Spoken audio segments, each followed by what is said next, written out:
Welcome to Rates and Barrels. It's Wednesday, March 12th. Derek VanRiper, Eno Sarris here with you. On this episode, we dig into some news and notes, including a story about Jacob deGrom taking a little velo off this year, or at least trying to, in a bid to stay healthy. We've got the stories circulating right now about Vladimir Guerrero Jr. seeking a $500 million payday. We'll discuss how realistic that might be as he is approaching his walk year here in 2025. Eno is on the scene in Peoria today, so we'll catch up with Eno about what's happening in Mariners camp, and we've got another great round of mailbag questions that we're going to get to a little bit later on in the show as well. Some housekeeping as we get started. That's the case every time we get together this time of year. Our live shows coming up at Bear Bottle Brewing Company in San Francisco on March 27th and March 28th, Thursday and Friday of opening day weekend. We're excited about that. 4:30 Pacific start times, both days, free admission, no tickets required. And guess what? We have can art for Kayakers Cove. This looks great, Eno. Oh, I thought you were going to show them the other version with the recipe on it. If you want to see the recipe, it is on the Discord right now. This is, you can see right now a little bit of the Rates and Barrels logo on there, Derek and my name on there. It's pretty exciting. I think it looks really nice. And apparently producer Brian says it tastes really nice. He's already had a taste of it. That's incredible. I'm glad Brian's doing the heavy lifting, making sure the beer is turning out great. We knew it was going to turn out great with Lester and Bear Bottle putting that together, but you always got to do quality control. Anytime you can do quality control, you must do it. So tons of ground to cover. We hope we get to see you in San Francisco here in just a couple of weeks for one or both of those live shows. Let's start with this Jacob deGrom story. This is a Jeff Passan special over at ESPN. deGrom's going to try and dial back the velocity a little bit to preserve his health. We have talked about deGrom specifically as part of this group of players. Mason Miller's also a part of this with Trevor May on one of our Thursday shows that might not be as capable as other players of dialing back velocity as much as they want to. And I think in the context of deGrom, Trevor was talking about it more being in bullpen sessions. Like when deGrom throws a bullpen, it's full bore. It's not that much less or any less than what you're going to get when he's on the mound in a game situation. So the actual ability to, add, subtract a little bit of velo, I do think every pitcher has some degree of control over that, but I think it's harder for some players than others. And I get the sense that for deGrom, it's a harder adjustment to make than it is for guys that you see with those wider velocity bands throughout their careers.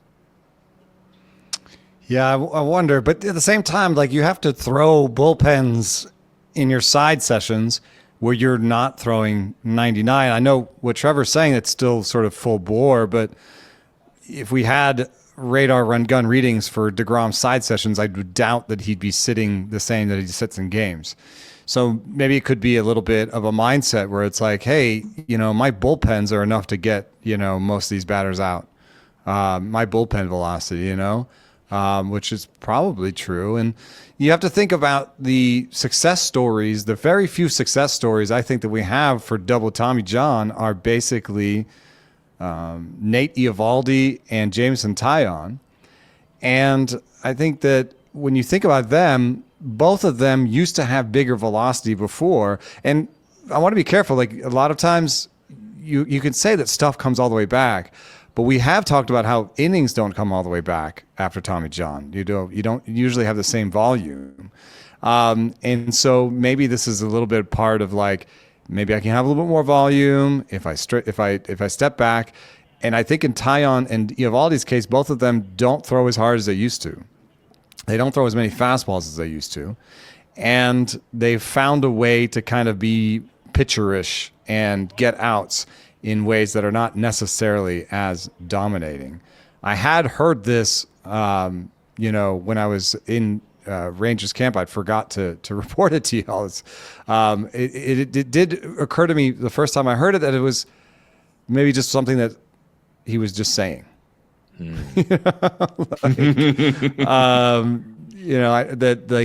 a spring thing, like almost on the equivalent of, new pitch that he doesn't take into games. He sat 97 in the start that we have recorded, and he sat 97.7 in 2024 when he came back, and he sat 99 in 2023. So I guess he's stepped off the gas a little bit, but not by much. I think it is probably more in that bucket of a nice thing to say. And I'm just not as worried about him health-wise entering this season as I have been in each of the previous 2 or 3 in which he was trying to come in healthy and push 150 plus innings, right? I feel like it's like getting the car out of the shop, right? You get the transmission fixed, you get the engine fixed. It's a major problem. New ligament. And you're back out there and you're like, all right, let's get on the highway. Let's open it up. And I think that's kind of more my mentality with deGrom, even if he's being more cognizant of how he pitches. We'll see what kinds of adjustments we actually get when the lights are on, when the games begin to count. We'll see what kinds of care the Rangers exercise with him. I imagine on the scale of, pure kid gloves to let it rip, it's not kid gloves because of his age, but it is some level of caution because of his age and because of the fact it's second Tommy John and because it's a long contract that he's on there too. I mean, it's a big money deal. You still want him to be there and be healthy and perform at the most important parts of the season. So all of that is still a factor. This is a contending team. I mean, that was the feeling around Rangers camp, is like, this team is ready to go. And if you think about it, they've improved their depth over the years, and now they may even send Ezekiel Duran down because Josh Smith can play everywhere, and that might allow them to sneak somebody else onto the roster that they really like from an offensive standpoint. So they were talking even about their minor league depth and Dustin Harris and Osuna as 2 outfielders that might make a difference here in the future. Dustin Harris apparently got bigger and still runs well and is now playing center field instead of first base. So those are 2 names they were excited about in terms of their depth. But if you look around the Rangers, just position by position, you're like, yep. We're like, it's good now. They're good everywhere. And they're a contending team. So I do think he'll probably do 3 and 4 inning starts in April. I'm not expecting to be dialed back quite that much, but I do think, 5 and fly, depending on pitch counts and stress, something he mentioned in the story, I think that's going to be part of the recipe. You're not going to see a lot of 6 and 7 inning outings, at least to begin the year, from deGrom. So you need to factor that in if you're thinking about building a rotation with him in it, especially at a slowly rising price as a result of him being healthy and being out there this spring. You mentioned the Rangers' depth. That's going to be tested a little bit depending on the extent of these injuries. Cody Bradford and Tyler Mahle both scratched from their spring starts in the last 24 hours or so. Bradford with left elbow soreness, Mahle with right forearm tightness. MRIs have come back clean for both players, so we're kind of in that soft limbo. But given the depth they have with Leiter, Rocker, Dane Dunning, I could see both of these guys maybe beginning the year on the IL with short injury stints, even if these are, in fact, minor problems. Yeah, I mean, the energy coming from Tyler Mahle himself is that this is just a short-term blip, and that even his velo will rise as they get closer to the season. And assuredly, that happens. There are veterans that dial it in slowly, and that's why if you look at the correlations between spring and regular season velos, that's one of the reasons why we talked about how they are in shorter outings and they can let it air out early. And that's another reason why that the correlation between spring and regular season velocity is not always as strong as you might expect. And there can actually be a tick or 2 waiting for them when they break for camp. That might be a big deal for Tyler Mahle because, a tick or 2 could get him to 93.5 average velo for a righty. Without that, he has sub-average velo with a righty with some okay secondary pitches, but not anything where you're like, oh, well, at least he has the Kyle Bradish slider, and even if he's throwing 92, he can throw that slider a lot. He doesn't really have. I think his splitter's okay, but I don't think he's like a Gossman with it. So I think Tyler Mahle could lose his rotation spot, healthy or not, And so Leiter really impressed me. I watched him yesterday. And after talking to him about all the effort he'd gone through to sort of smooth out, he had like a little hop in his delivery, I thought he looked good, even though he walked 4 guys. He walked 5 guys, I think. Walked 5 and struck out 5 in 3 innings or 4 innings. It was like such a Jack Leiter outing. It was a little bit not that fun to watch at times because, when someone's struggling with command, it's actually not that much fun to watch. Was it fastball or was it everything? Well, the thing is, he's now throwing a 5-pitch mix. So, he's throwing a changeup and a sinker on top of his other pitches. I got the impression that sometimes the sinker just moved more than he expected. So he is inviting a wrinkle that you might expect somebody with his command issues to be like, I have 3 pitches, I can command them, and that's what I'm doing. I think it's probably good for him to have a bigger arsenal and to go for it. And before this, he'd only walked 1 batter. So I think Jack Leiter is still on my list of sleepers, and he's going to be on my deep league breakout piece that comes out this week. And I think he may even break camp with his team. Yeah, those injuries could leave that door wide open for that to happen. Here's an update for you. Brandon Woodruff's going to have his spring debut, his Cactus League debut, take place on Sunday, but he pitched in a minor league game at American Family Fields of Phoenix on Tuesday, touched 94, according to Kurt Hogue of the Milwaukee Journal-Sentinel. Got to remember, Woodruff had anterior capsule surgery in October of 2023, so we're pushing almost 18 months. Touching 94 coming off of that surgery is really encouraging. I also noticed in Kurt's story, Brandon Woodruff is working on a cutter. So another wrinkle, right? You lose maybe a little bit of velo. Maybe that top end isn't quite there, at least initially. Having something else in the mix makes a lot of sense to try and make that adjustment. Still not going to be ready for opening day. That's not. It's never been in the timetable. So what's your? I have a different take on this. It's going well from a timeline perspective, but what's your overall assessment of Woodruff as a major touching injury guy? 94, dude? It was his first game action. Bad news. That is so much worse than he used to touch. Yeah, he used to touch 98, 99. I don't know, man. I think this is one of those injuries where it's like it's going to be incremental progress, and maybe he's already hit the ceiling. That's possible, but I'm cautiously optimistic that if they're careful, they will get him back to something somewhat close to what he was pre-surgery, even if it's not, touching 98, topping out at 98. No, you're just not in. I'm not in. And I think it could be like a slightly encouraging news for someone with a devastating injury to be this far along. Like, I can see that take.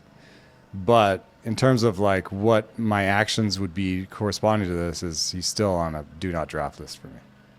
All right. Well, we'll see how it progresses in the next couple of weeks. Of course, there's no true do not draft list. There's always a situation where you're like, oh, final round? Sure.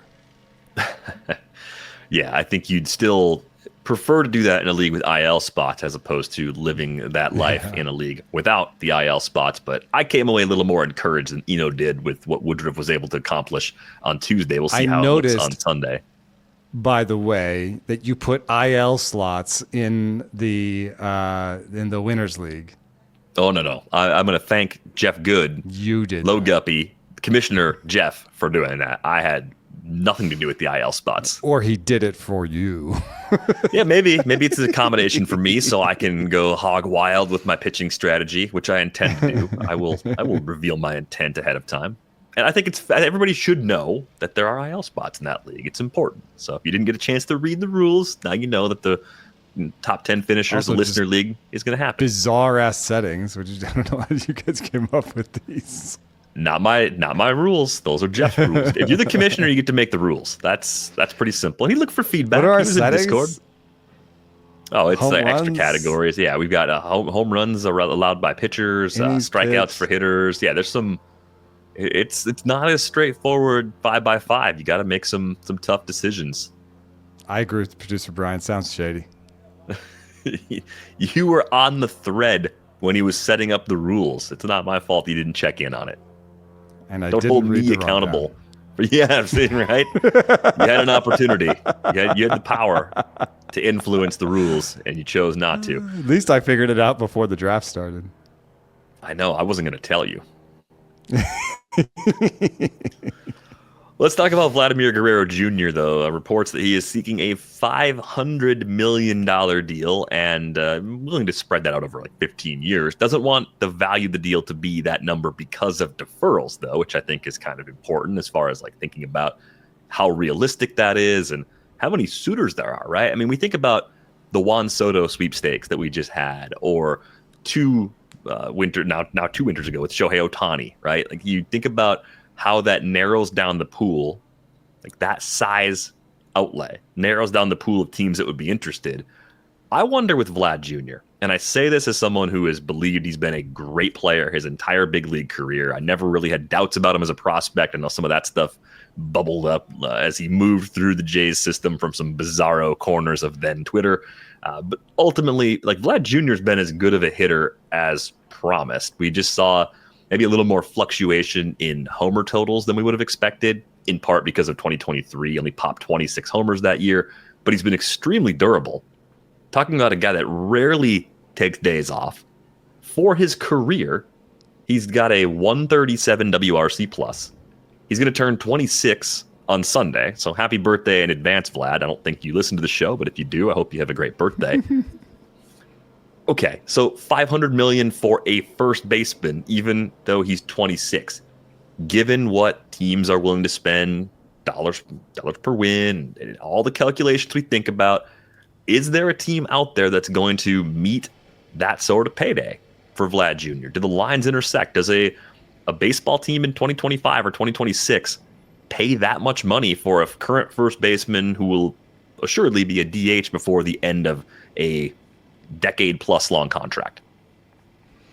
When I looked at the dollars per win for players that were projected for better than 2 wins, so I'm looking at regular players, average players or better. When I looked at that this offseason, I got slightly north of $11 million per win. If you take the median projection, and what is interesting about Vlad is that there is like a big spread. The projections are diverse for him. Mm-hmm. You have a 5.5 win projection from Oopsie and the Bat X, which love his bat speed and his batted ball velocities and everything. And then you have Zips with a 4.4. I mean, that's a pretty big difference. I mean, a 4.4 is like still an all-star, but a 5.5 is going to be someone who could then win an MVP. They wouldn't necessarily win it with 5.5, but that's someone who's in that quality of player. And we've seen him have near MVP seasons. Did he have an MVP season? Did he win it that year was it 2021? This is why Baseball Reference users have a one leg up. Yeah, man. He took second that year. I didn't think he won the MVP. He was second. Second to Ohtani, right? Yeah. That is correct. Ohtani won. But so he is the kind of guy who can have MVP seasons. He does have a wide set of projections where if you rely on just what he's done on the field, you get one sort of numbers. And if you rely a little bit on process, you get another sort of numbers. But if we take the median projection for 5 wins for Vladimir Guerrero Jr. and we give him $11 million, we don't age him until he hits 30. And you add up all the wins and you do age him a half a win after that. You add up all the wins, you get around 40 wins in 10 years. 40 wins in 10 years, you could give that guy a $450 million contract. Now, could you give him $500 million for 15 years? Yeah, because 10 years from now, he'll only be 35. And by doing a 15-year thing, you stretch out the AAV, right? And you make the AAV much more manageable. You get him his 500 number. And if you have any bonus years between 35 and 40, you're happy, right? You bank those bonus years, anything he does. If he's your DH, 115, 120 WRC plus DH, for 2 or 3 years on the back end, that's more than you expected. That's more than you even paid for. You paid for 40 wins in now, if you go and see how many players, put up 40 wins after they turn 25, it's a short number of players. But he's should be on that short number list. That's the kind of talent he is. So I think if you focus too much on the position, you lose sight of the fact that you're signing the bat. The bat is special. This is a guy who makes powerful contact with one of the fastest swings in the big leagues, some of the most powerful contact, and he does it with a great strikeout rate and he doesn't chase everything, and he doesn't have a bad walk rate. So he's like a perennial lock for a great OBP. The slugging kind of goes in and out a little bit with his ground ball rate. But he's so young, actually, that aging curves suggest that he will hit fewer ground balls for a couple more years. There's still actually pre-peak years. So, yes, I think he'll get $500 million. All right, so you think he'll get the $500 million. Then the second part of the question is, how many suitors does he have? It seems like he's clearly the Blue Jays franchise player already, but if he walks and can choose his next location, it's like, well, the two obvious fits, like the Yankees and Mets, will always come up in these conversations. The Dodgers will somewhat come up in this conversation because they're the Dodgers. But who else? Both like, who the else Yankees is there? and Mets signed 1-year deals for their first baseman. That's, in retrospect, seems a little shady. Not shady, just like like they were thinking work. about this like, as a possibility. Yeah, like don't want to really lock up that position if Vlad's going to be available. I didn't think about that with the Mets' slow played interest in Pete Alonso, even though the reunion always made sense to me all along. But yeah, that could have been a factor. And I think what makes Vlad so special, you mentioned just how hard he swings the bat, the power that he gets to, that he could still have some peak years left. It's the low strikeout rates. I mean, last year, 13.8% for his career, 15.6%. I see maybe a lot of similarities between Miguel Cabrera, guys that debuted really young, played extremely high levels right away, extremely durable players. Think about how Miggy aged. It took a long time for the aging curve to catch up to Miggy, for the wear and tear as bad as the second to finally grind Miggy him down. Tigers deal was, the first Miggy Tigers deal was good. Phenomenal. I mean, you take a look at the first 13, 14 years of Miggy's career, and different player, right? We tend to get stuck remembering the players at the end a little more than we do at the beginning, just because that's what we saw most recently, right? Miggy Cabrera is the comp, I think. And I think if you look at that, you say, yeah, why wouldn't we? It's a rare opportunity.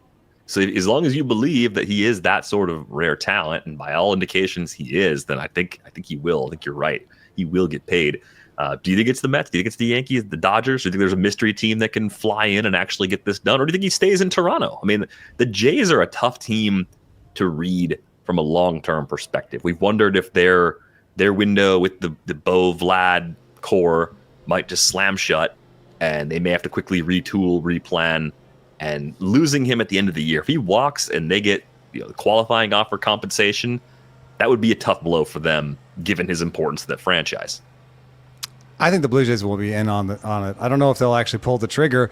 Producer Brian points out that the biggest Toronto contract in history is the Springer deal for 150. So we're talking multiples of the biggest deal they've ever done. However, if you believe the rumors, they were in on Ohtani. They never, ever going to let that one go. They were in on a lot of big deals where they seem to, and I think that the Rogers ownership, the vibe I get from Canadians who know more than me about Rogers as a company or whatever is that they have money and they can do this. And they have been running fairly large payrolls. Like they're not like a bottom half payroll team. They usually one of those teams that kind of gets right to the Lux tax, so right around there. And I think that they could take the jump and just say, we'll figure the rest of the payroll, rest of the team around this guy. This is the guy we're building on, and finally pull the trigger. The only reason, if they don't, I think it is a little bit of a red flag because they see something in his day-to-day preparation or his medicals or something, the Giants, I think the Giants should be in. Well, we know they'll take third or fourth in the bidding, right? They're often well, they're no, involved. with Buster, they're willing to It's been push different. The Adames deal was more like $12.5 million per win, so they kind of quote unquote overpaid for Adames, and if they're willing to overpay for Vlad and give him $550 or something, they can get him. I think that most hitters don't really want to sign there. I do think the other part of this with the Dodgers, I know I kind of just mentioned it, it's only because of the budget and the limitless possibilities, but Freddie Freeman's still under contract for 2 more years after this season on his 6-year deal. So he's signed through 2027. It would get really crowded. Are you going to put Ohtani in the outfield or something? Yeah, you have to play Ohtani defensively somewhere if you're going to do that. So that seems a little bit far-fetched. But again, this is where I wonder, like, how many suitors can Vlad Jr. get bidding for his services in a way that's going to push that number up and maybe enable him to get what he wants from the Jays? That's the part that I'm not sure about. Let me throw a dark horse on there. Sure. Nationals. Yeah. Do you think, and Mike Rizzo, during his time as a GM, has been willing to throw big contracts at kind of Hall of Fame trajectory pitchers when that's come along? I would say Vlad Jr. is pretty competently a Hall of Fame trajectory first baseman, as much as any player can be one at this stage of the career, right? So maybe it's a pivot. Maybe it's saying, hey, well, this is our opportunity. This is our, and they don't have an obvious long-term first base mashing prospect either. So it kind of fits in with everything they'd be doing. I'm not Evan Drellich, so I don't know exactly how well this turned out for each team, but they also did resolve their TV battle with the Orioles. So there could be some financial certitude with regards to the TV money that they're coming in that they didn't have before. So I also just think that they're a building team that, like, you know, yes, maybe it makes sense for this team to spend money on a starting pitcher, but I think in this case, what they'll actually do, they could be like, let's just pivot. Let's just have an awesome lineup. Like, how awesome would a lineup with James Wood, Dylan Cruz, and Vlad Guerrero be in it? Even if Abrams has to play second or whatever, like, it's still, they're still building a core that is very interesting on the bat side. I'm waiting for AJ Preller to come parachuting in with some kind of like 18-year, $621 million deal that just like shaves off the AAV even more. And they're like, dude, yeah, you could stay until you're 44. It's fine. Because it continues to just be like, 20-year deal. I don't care about the future. I care about right now. Yeah, 20-year deal. Oh, my God. Him and Xander Bogaerts, gray beards, just hanging out. Last Still two hitting. guys on the roster. Hey, if they bring home one title, it might all be worth it. That's true. You said you're not Evan Drellich. That's true. Evan Drellich had another story that came up recently that I thought was pretty interesting. And if you saw it on The Athletic, you saw the headline. MLB commissioner, several owners pressuring Stu Sternberg to sell the Rays as buyers eye the team. I didn't get the sense that Stu Sternberg was trying to sell the Rays, Eno. So this is a pretty bizarre story that popped up. And it makes you ask some questions like, who wanted this to be out there? Yeah, I think that's the biggest piece of the news is, why is this out there? Where did this rumor come from? And I'm not trying to speculate on a specific source or cast aspersions on Evan Drellich. It's reporting in any way. What I'm just saying is that this is an actual sort of leak, and this is not a leak that would come from Manfred's office, I don't believe, because Manfred works for ownership. You know, and I don't think this is in his best interest to be seen as pressuring someone to sell. They have done it in the past.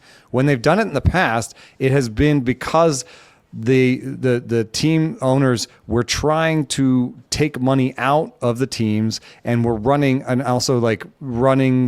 into cash problems of their own. And so when you look back at the owner in Texas that they forced to sell, the McCourts, the Wilpons, each of them, there was divorces involved, there was family strife involved, there was, running out of money, and in all three cases, kind of trying to extract as much money from the organization as possible to the point where it became a detriment to the organization. I guess there's a little bit there that sounds like the Rays, maybe, like by being so austere on the budget and holding out for the best possible stadium deal. Is this Sternberg trying to extract money from the Rays, or is it just a regular playbook? It seems like a regular playbook for an ownership group to me. Like, we don't like our stadium, we want free stadium, give us free stadium or we leave. I mean, it's like that. Manfred's cool with that. So there must be something else going on. And I think that if you kind of read the tea leaves, then if this is true and Manfred is pressuring him, this leak is out there to kind of pressure Sternberg to take the deal. Right. And I think, as Evan had in his story too, there are connections to what the league wants to do with expansion, and if the Rays don't stay in Tampa or St. Pete, then that has a cascading effect. Of course, the franchise fees for expansion teams are significant. That gets split among the current owners. So you start to think about all the dominoes that begin to fall if the current plan for St. Pete isn't the one that the Rays move ahead with. And then you can kind of understand why there's some strong interest in changing things with how this team is currently. And I think they want new TV markets. I think they want to expand. And I mean, that's just Manfred's own words. He wants to expand. Once he says something, you have to believe him. And you kind of, with Manfred, have to believe that he's going to do it.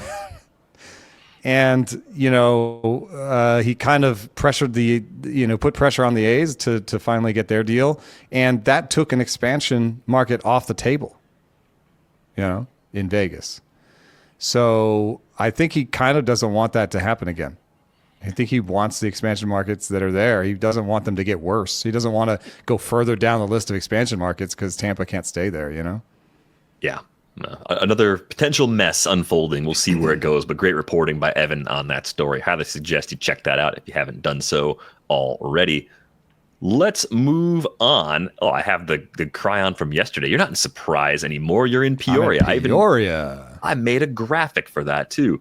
So you're in Peoria, and it's a shared facility, Padres and Mariners, but you've been spending time at Mariners camp today. So what's going on with the Mariners?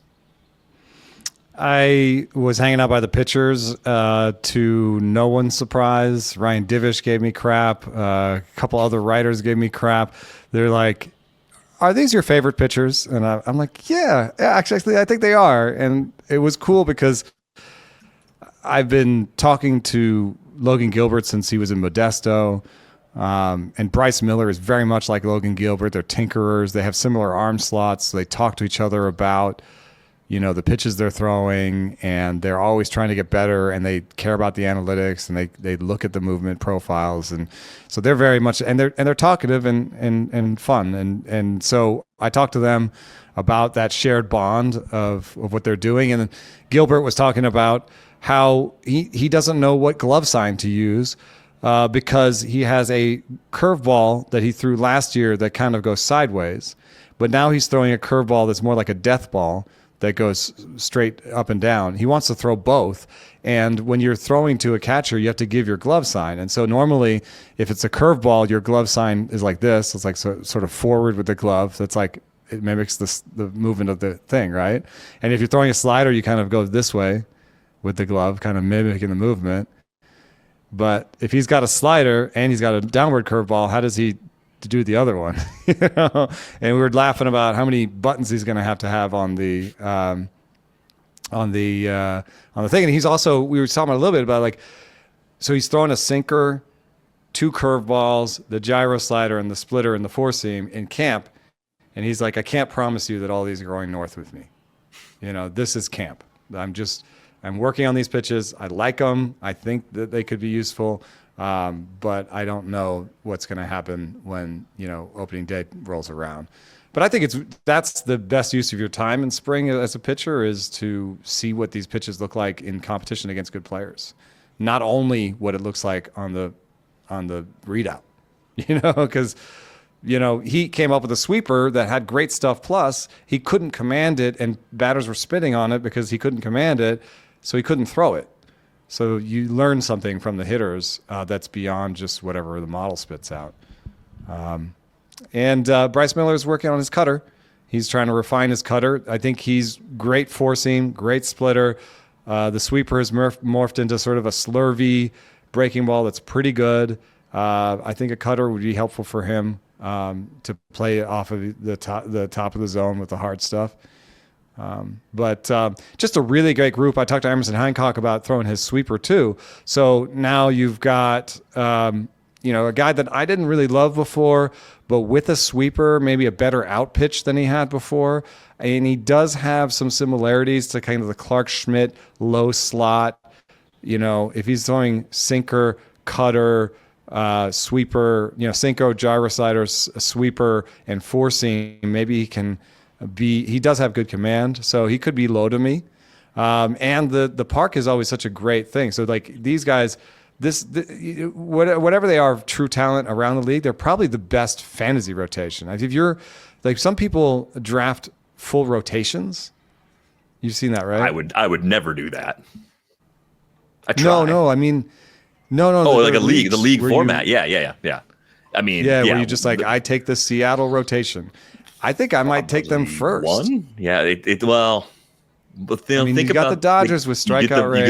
You get all the depth though. So I think the Dodgers would go first in that draft, but the Mariners are up near the top for sure. Yeah, and the great home park, and I just think there's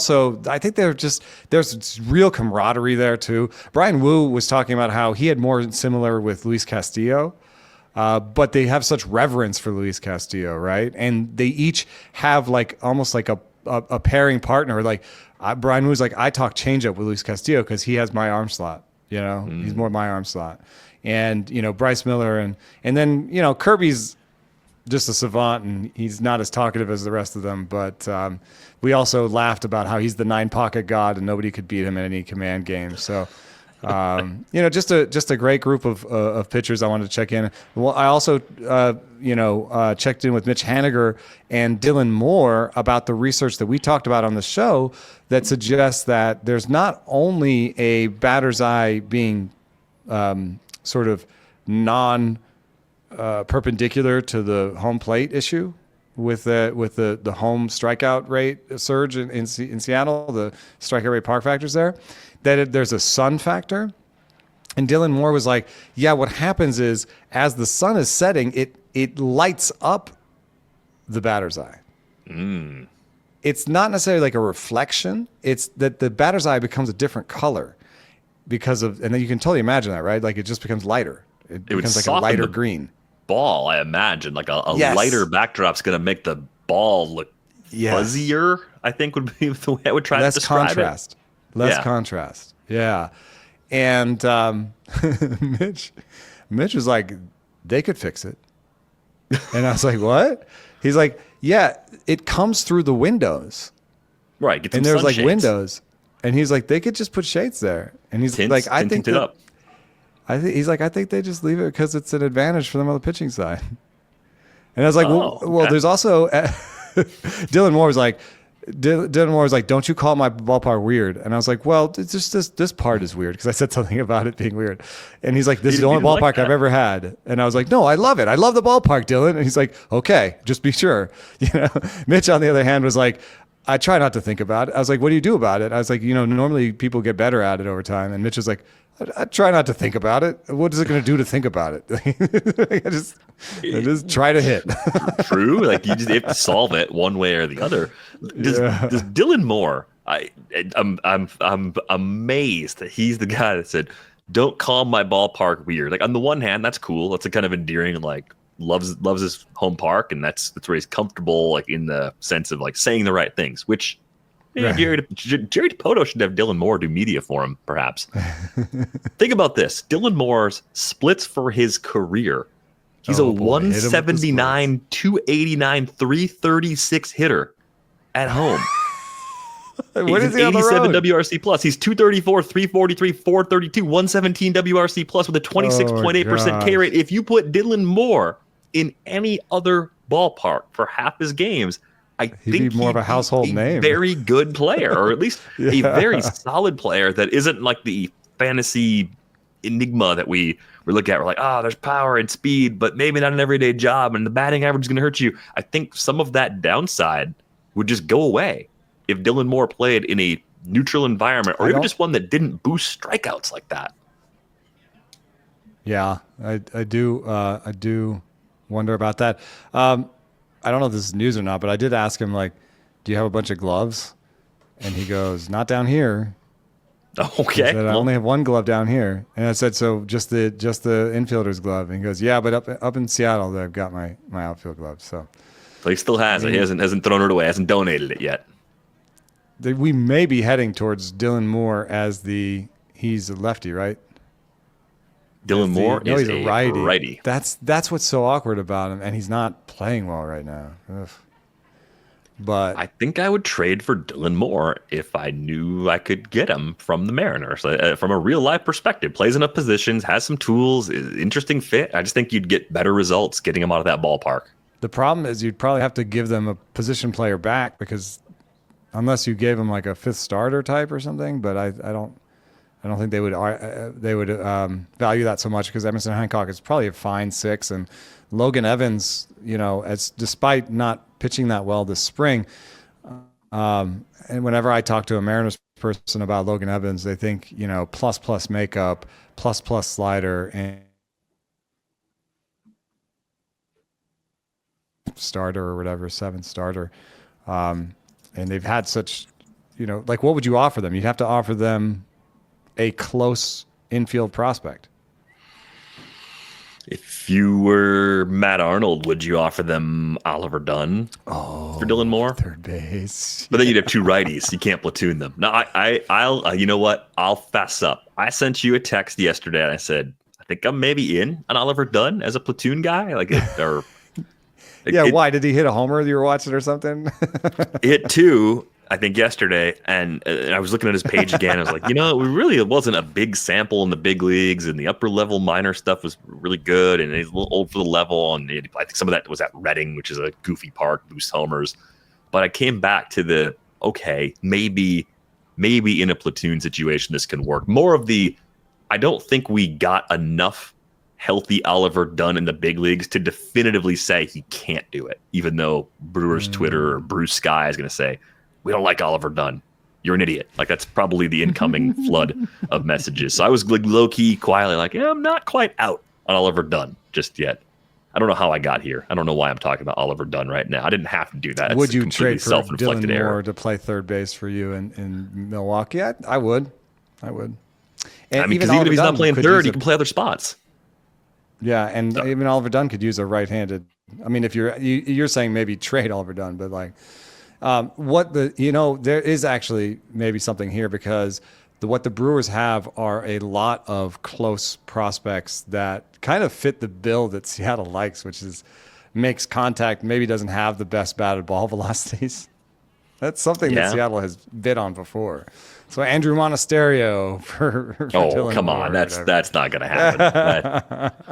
I don't think that's how this is going to go down. But sounds like I think a for now good day. Seattle's happy to have a guy who can play all over, even if he doesn't end up being the starter at any position. It is the kind of thing that if you're trying to be competitive, you want your Dylan Moore, because he's like your Josh Smith in Ranger camp, right? Right. So my silly prediction is Dylan Moore, if the Mariners are not in contention, will be a small trade at the trade deadline that actually makes a bigger impact than people expect, because he'll be out of T-Mobile. So, get center field fired up in the background. Don't sue us. We're not pushing the buttons. Oh, no. We didn't do it. Oh, no. They're playing Andy McCullough's YouTube music. is going to catch us. I just think that means Andy McCullough walked into the stadium. I think that's what's going on there. He notoriously hates that song from the stadium music story a few years ago on The Athletic. That might be the end of the show, man. I don't think we can do it. Yeah, it's really loud. All right. Well, I told you it was going to get loud soon. We knew we were up against it. I guess. Let's do one mailbag question. See what it's like. No. Oh my God! So much John Fogerty. I can't unhear it. Okay, maybe they're just testing out the system, and it'll stop in a second. That park's been there for 20 years, man. They know the system works. They're just getting everybody fired up. I see some scouts walking in behind now you. There's people already filling in. Yeah. Can you imagine how many times scouts have heard center field?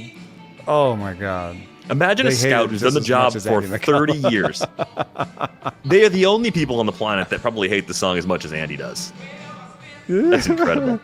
All right, we'll try one mailbag question. because it applies to what we're doing in our listener league, the Champions Listener League. The Listener League, we're going to do the Ottoneu Pick 6 group. More details to come on that. This question came from Pulled Fly Ball, and it was a question about unique league formats. This home league has a wrinkle, and it's 12-team head-to-head categories, standard, but they also added strikeout rate instead of Ks, and they have saves plus holds. So it's got 3 starting pitcher slots, 3 relievers, 2 general pitcher spots, and there's a weekly minimum for innings pitched. So what do you do in leagues like that have a lot of extra twists that maybe make strikeout rate more important? Or do you just like crank on pitching differently? How do you change the weights? What tools do you use to adjust for the non-standard leagues that you play in? I mean, one of the obvious ones is the auction calculator, because it has a surprising amount of weird things in it. So in our league, I couldn't get exactly what I wanted out of the auction calculator, but there are home runs allowed by pitchers. It's not home runs per 9. So you get as close as you can with the auction calculator. I think it can be a boon to a league, because if nobody is like a spreadsheet wizard, and the auction calculator is not going to give you exactly what you want, then by doing weird rules, you actually foment a little bit of like feel, people judging by feel. And I think, throwing in maybe aggressive strategies where people are like, I'm willing to do this even if the calculator says it's the wrong idea. So I have a league that's similar to this, and I just find SPRPs. So I find relievers who are starting pitcher eligible, and I usually have a killer bullpen all the time. And I find that the minimums are pretty easy to hit if you have like 3 or 4 good starters. And you can even sometimes have, just a bench full of starters that you only use in good starts, and so, have some half starters that are like, oh, I don't use that guy away from home, maybe like a David Weathers type in a 12-team where you're like, I have him for Ryan Weathers. Yeah. Ryan Weathers type. I have him just for starts in Miami. And I put, otherwise I have a starter eligible reliever up there, a Bo Brisky or, those kind of guys. So, that's been my strategy in that league. So I just think just generally, get as close as you can with the auction calculator, consider aggressive strategies. I think that's been the theme of this spring for us, is me learning from you. Also just generally that maybe aggressive strategies are a good idea, a way to win in fantasy. So in this case, I would consider aggressive strategies, get as close as you can with the auction calculator, and play by feel a little bit. And that's what I'm doing in our listener league, where I'm accounting for the different categories, but I'm also trying to take into account that I hate when I do this to myself. I'm going to poison the well again. I'm trying to account for the room being extra precise and hyper aware of the other categories, and then leverage everybody doing that to my benefit. That's what I'm attempting to do. Why I would spill that plan on the show, I have no idea. But put me in, coach. They're also, the room is going to know all of our sleepers. It's going to know all of our strategies. I pick on the corner 15. So at least I will probably have to deal with people sniping right in front of me, but at least I get 2 picks in a row. So you can't snipe me fully if I can reach a little bit, but it's gonna be really tough because they know they listen to us talk. They know what we think about players. I don't know if it was a random draw. I assume it was, but if Jeff put me in the middle of the draft order just to make me uncomfortable, it's working. I'd much rather be on the wheel where you are. We could have traded spots. That would have been probably a good idea for both of us. But with you on the road, maybe it's better to be on the wheel. A little easier. Try not to fall in love at the ballpark today, with all the romantic music they play. It sets the mood just right.